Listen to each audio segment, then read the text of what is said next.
I'm Max Dalton, and in this video, I'll show you how to cancel your Peacock TV subscription. Step 1. Open a web browser, navigate to peacocktv.com, and then sign into your account if prompted.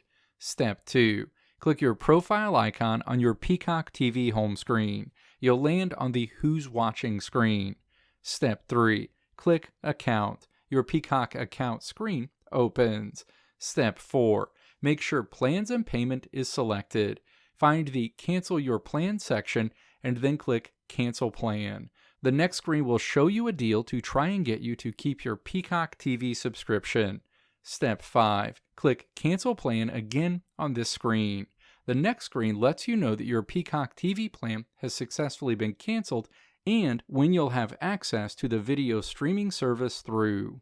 Let me know if this video helped you out in the comments below. If you liked what you saw here, click the video links on the right side of the screen to check out another video. Or click the logo on the left side of the screen to check out my tutorial website at www.maxdalton.how.